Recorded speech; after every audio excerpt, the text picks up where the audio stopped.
In this lesson, I really want to explain to you how YouTube actually works. So YouTube has changed since it came into the game, oh my goodness, early 2000s.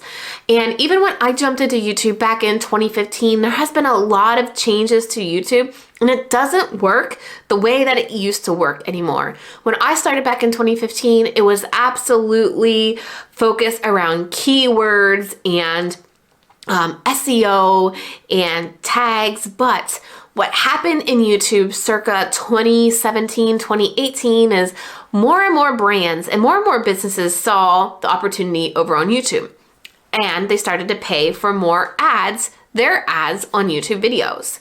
And what happened was they realized some of their ads were being placed on videos that they didn't necessarily want to be associated with. A particular instance is a Logan Paul video, I believe, where he had shown something terrible that had happened in the woods. And when brands realized their ads were showing before this video, it really brought a realization to brands that were spending money to put ads on videos that YouTube wasn't doing a really good job of figuring out what these videos were actually about, and they started to pull money from YouTube. And YouTube realized they had to create a better algorithm, or it's hundreds of thousands of algorithms running behind the scenes at YouTube to keep their brands and businesses happy, because that's who's making them the money. Those are the people that are paying to put their ads on YouTube videos, and that's how YouTube is making money. So now what YouTube has done is shift the entire platform to think about that viewer, and how can that viewer have the best experience on YouTube? How can they keep that viewer on YouTube as long as possible? So one of the very first things that it made sure is the video gets people to actually click on it. So when you log into YouTube, you're being recommended those videos for a reason. It's because YouTube thinks one of these videos is going to get you to click on it. And that is your click-through rate, how well your title and your thumbnail get people to click. What YouTube doesn't want to happen is you to pull up YouTube, not see any videos that you want, and leave the platform. So they're very strategic on what videos are being placed on your homepage based on people's click-through rates. Now, I'm going to give you a tour of YouTube and walk through this a little bit more, but that is the first thing that I wanted to talk about. The second thing is audience retention. Remember, I talked a little bit earlier about how your audience retention, how long you get people to watch your video, is so important. That's because YouTube can place more ads on your video the longer they watch your videos. And yes, unfortunately, you don't have a say in the matter whether YouTube puts ads on your videos or not. You can make your videos unmonetized if you want, but guess what? It's a YouTube platform and they can do what they want. They can put ads on your video if they want. But it's going to be more beneficial for YouTube if you're creating videos that A, people click on, B, people watch to the end because they can get more ads. And then the next critical piece is your end screen click-through rate. So you can actually recommend a video for people to watch after the one they just watched, and it's clickable on the screen. So they just tap the screen and they can go to that next video.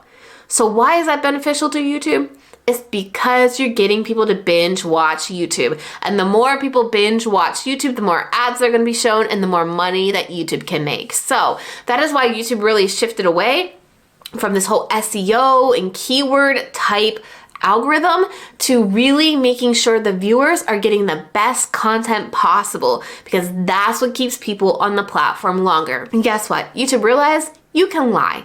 I could put a video up of me singing Justin Bieber's Baby Baby and title and optimize it and tag it, how to grow a YouTube channel fast in 2022. So the previous algorithm would have put that video up for how to grow a YouTube channel fast in 2022. People would click on it because that's what they want, and then it's just me singing Justin Bieber.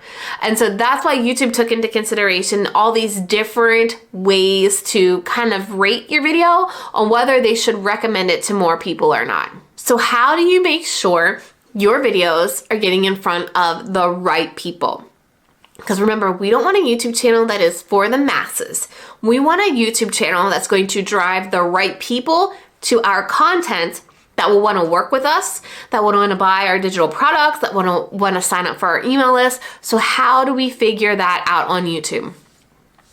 Well, it's going to be really important for you to understand your niche, which we're going to dive more into in the next lesson, but I want you to understand why this niche is important. When you put videos on YouTube, YouTube tries to start categorizing you with other channels, which we're going to talk about with the piggyback strategy coming up. But the reason why we talk about this strategy coming up is because YouTube is trying to figure out who to categorize you with. Who is creating content right now that your audience is watching. Because if YouTube can find that category and YouTube can slip you into that category, if YouTube starts showing your video to those people who are watching those types of videos in that category, that's how the algorithm figures out who to recommend you to. Again, we're gonna dive more into this much deeper, but I want you to get an overall concept of how this works. So let's say you're creating a YouTube channel about quick, easy dinners for moms, right? You're trying to help moms simplify their life. So a channel out there that currently does that is Six Sister Stuff. And that is in a category, right? People who watch Six Sister Stuff is going to be recommended similar content from similar channels. And you wanna make sure you're getting in to their category. So people that watch Six Sisters videos are then going to be recommended your channel as well in your videos. This is why it's so important to take the time to really understand your niche, because if you don't know who you're creating videos for, YouTube doesn't know who to put your videos in front of. I used to think about niching totally different on YouTube, and I was actually taught very differently before.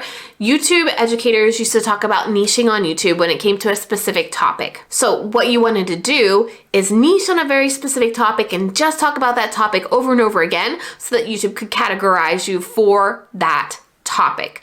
But what I'm seeing actually working more on YouTube in the past year is making that niche your target audience. And what is your target audience wanting to hear from you? So I'm gonna actually link a YouTube video right below here where I dive into clearly defining your target audience, your ideal viewer, and your niche.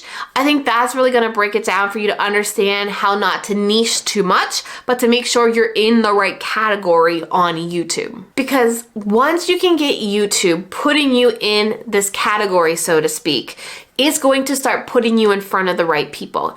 And if you're getting people to click on your video, and you're getting people to watch your video, and you're getting people to binge watch content, YouTube is going to keep pushing your content out to more people. Now, you need to get views on your video for YouTube to figure out who that person is, and that's why we talk about later in this program why you should be promoting your videos to your current audience, whether it's Instagram, your email list, Facebook groups, because the more people that watch your video, watch it to the end, YouTube's collecting data on that person. YouTube's looking at who are those people likely to watch. YouTube's collecting data on that viewer, and YouTube is figuring out, okay, who does this viewer also watch? Who is the type of content creator that this viewer is clicking on and watching, so that YouTube can start categorizing you with that group of people based on your viewers. So you could really catapult kind of this categorization over on YouTube if you can get your built-in viewers, the people that you know who are your target audience, watching your videos immediately. That's gonna really help YouTube speed up the process to figure out who to put you in front of, right? Who are more people like those viewers that YouTube can put in front of you. Now, I know this is kind of a large concept to think about. I am going to go into much more detail throughout this program, but I wanted you to get an overall sense of how YouTube actually works and kind of get that SEO and ranking out of our mindset and start to think about these other metrics that really matter on YouTube, like your click-through rate, your audience retention, and getting in the right category of videos and getting the right people to watch your videos so that YouTube can figure out who your audience is. This will also mean you don't want to do follows for followers over on YouTube. We do have a thread in our Facebook group where you can share your YouTube channel, but I only want you to follow or subscribe to those channels that you would actually watch. Because if I'm not likely to watch a channel on four-wheeling, I don't want to subscribe to somebody's channel who is about four-wheeling and confuse the algorithm. Because what YouTube's gonna do is if I subscribe to that channel and they start serving me their videos and I don't watch them, YouTube's gonna be like, well, then why is that person subscribed to that channel? And it starts confusing the algorithm. So while you can absolutely share your links in that thread, just make sure you're only subscribing to those channels that you would ultimately watch, or the content that you would want to go to and watch on YouTube. All right, now I talked about niche. We're going to go into more details about your niche in this next lesson.